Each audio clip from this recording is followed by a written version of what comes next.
Memang bersoalan kurban, saya jujur saja selama di Indonesia masih banyak salah pemahaman terhadap kurban. Dan saya pernah berkata, memang Islam kita di Indonesia Islam keturunan. Ya, jadi asal tahu saja.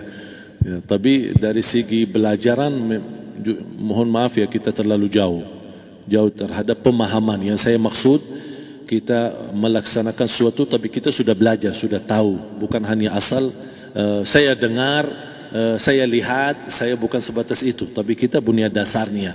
Dan ini kelemahan kita, di antaranya kurban. Saya pernah mendengar, bukan malah sering mendengar soal kurban dihitungkan beroran. Jadi keluarga suami istri sama 5 anak berarti jumlah 7, wajib sapi. Kalau kurang daripada itu, atau misal suami istri tidak mampu, boleh ini tahun kurban kambing atas nama suami, tahun depan atas nama istrinya. Ini hal keliru sebenarnya. Yang dihitungkan soal kurban beda sama akikah dan beda sama zakat fitrah. Zakat fitrah sama akikah terhitung beroran. Akikah laki-laki 2 kambing, perempuan 1. Kalau tidak mampu boleh. Kalau ada kembar, laki sama perempuan berarti 3 kambing. Tapi kalau tidak mampu boleh 1 kambing, tidak masalah. Dan tidak ada istilah sekarang saya kurban tapi nanti sisanya seolah-olah ada hutang sama Allah. Sesuai kemampuan kita. Di antaranya kurban. Kurban hitungannya berkeluarga, bukan beroran. Buktinya Rasulullah SAW dan juga cerita Nabi Ibrahim. Ketika Nabi Ibrahim mau sembelih Nabi Ismail, Allah turunkan apa? Mengganti sembelihan Nabi Ismail dengan ekor kambing dari surga. Berapa ekor kambing? 1. Padahal Nabi Ibrahim punya istri 2 dan anak. Ada istri Siti Hajar dan Sarah. Kemudian anaknya Ismail dan Ishak. Berarti semuanya berapa? 5. Kenapa Allah tidak turunkan 5 ekor kambing? Karena hitungannya memang 1 keluarga. Yang kedua, Rasul sendiri sembelih 2 kambing. Pertama, Bismillah atas nama Muhammad dan keluarga Nabi Muhammad. Padahal kita tahu keluarga Nabi Muhammad SAW termasuk keluarga besar. 11 istri, belum lagi anaknya laki-laki sama perempuan. Ada yang hidup maupun sudah mati. Sudah termasuk semua. Yang hidup maupun mati. Yang kedua, Rasul sembelih sembelihan yang kedua atas namaku dan umatku. Umatnya berapa miliar? Cuma 1 ekor kambing. Kenapa Rasulullah SAW berkurban atas nama dirinya dan umatnya? Saya mengambil salah satu di sini tanda sayangnya Rasul kepada umatnya. Jadi saya selalu berkata, orang miskin yang tidak mampu berkurban seharusnya bangga di hari kurban, karena Rasul sudah kurbankan duluan atas nama dia. Jadi terima kasih ya Rasulullah, ingatkan kita. Yang kita tidak mampu, Rasul sudah. Bahkan kalau Rasul sudah kurban atas nama umatnya yang tidak mampu, berarti sudah terkabul. Kita aja belum tahu kabul atau tidak kalau kita berkurban. Tapi kalau Rasul sudah terjamin makbul. Oleh sebab itu, hitungan kurban itu adalah 1 keluarga. Misal, bapa punya istri, punya anak. Itu kalau mampu sapi silahkan. Mampu 1000 sapi silahkan. Kalau soal kemampuan tidak ada masalah. Tapi kalau soal kewajiban, tidak ada wajib lebih daripada 1 ekor kambing. 1 ekor kambing. Misal, kalau bapa punya istri 4. Misal. Cuman ini misal. Ya. Istrinya 4. Setiap istri anaknya 10. Berarti jumlah berapa? Anak 40, istri 4, berarti 44, sama bapa 45. Wajib 1 ekor kambing saja. Cukup untuk semua ini. Tapi kalau soal mampu, ya silahkan. Mau 1000 kambing boleh, mau 1000 sapi boleh. Tidak ada yang melarang kalau soal kemampuan. Dan kalau kita mau sembelih, Bismillah atas namaku dan keluarga. Tidak perlu bawa data-data nama keluarga. Jadi disebutkan tukang sembelihnya ada capek menunggu sambil sebutkan nama-nama. Tidak perlu. Udah Bismillah atas namaku dan keluarga. Termasuk kata atas namaku dan keluarga, termasuk orang tua yang sudah meninggal. Termasuk orang tua yang sudah, karena kita adalah hasil daripada orang tua. Itu sudah termasuk, tidak perlu kita sebutkan. Ada sebagian ulama membolehkan kalau kita mampu, mau khusus kambing atas nama orang tua, tidak masalah. Kalau kita mampu. Tapi kalau kita tidak mampu, itu sudah termasuk orang tua kita bersama keluarga besar kita. Ini salah satu kenikmatan, dan ini termasuk juga sedekah yang berguna bagi orang yang sudah meninggal di keluarga kita. Wallahu ta'ala.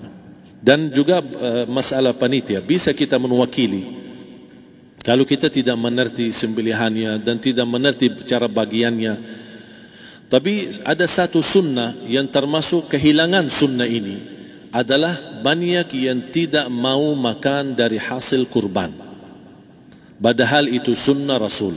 Dari akikah boleh makan, dari kurban pun boleh makan. Bahkan sunnah SAW dibagi 3. Sepertiga pertama dihadiahkan. Maksudnya kata dihadiahkan kepada orang kaya. Misal tetangga saya tapi orang kaya, dia bukan miskin, tapi boleh saling hadiah. Karena inti daripada hadiah silaturrahim. Ada keluarga kita termasuk mampu, tapi saya kasih, ini alhamdulillah saya sembelih sapi. Barangkali dia tidak mampu, cuma sembelih kambing. Udah, kita dapat daging kambing, dia dapat daging sapi. Tapi dengan niat hadiah, bukan sedekah. Karena dia bukan orang miskin yang menerima sedekah. Yang sepertiga yang kedua adalah sedekah. Sedekah itu termasuk orang miskin. Yang ketiga, kita makan sendiri. Bahkan Rasulullah SAW selepas Idul Adha, beda sama Idul Fitri. Sebelum Idul Fitri dia makan kurma, meyakinkan batalan puasa. Tapi kalau Idul Adha tidak makan dan minum sebelum salat, kenapa? Bukan berarti tidak boleh. Tapi Rasulullah SAW ingin pertama pembukaannya, buka sarapannya atau makan di pagi harinya selepas Idul Adha adalah dari hasil sembelihan kambing itu atau dari kurban. Jadi kita sebagian sedikit. Tapi kalau kita merasa alhamdulillah rezeki saya banyak di rumah, alhamdulillah banyak ada makanan, mau sedekahin semuanya, semua mau sedekahin, tidak masalah. Tapi yang saya maksud, kenapa tidak kita sekali-kali hidupkan sunnah Rasul?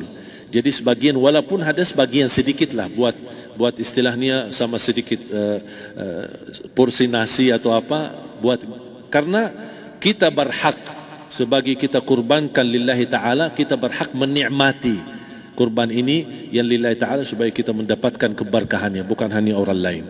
Terus yang kedua ada masalah pembayaran.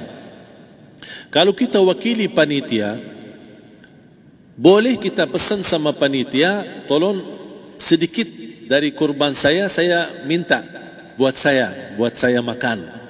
Itu tidak masalah, kita boleh minta. Dan boleh kita wakili, tapi kita tolong ingatkan, tidak boleh pembayaran hasil sembelihan itu dari kulitnya. Ini menjadi salah satu persoalan di Indonesia. Banyak tukang sembelih datang, ketika kita tawarkan untuk sembelih ini, berapa pak?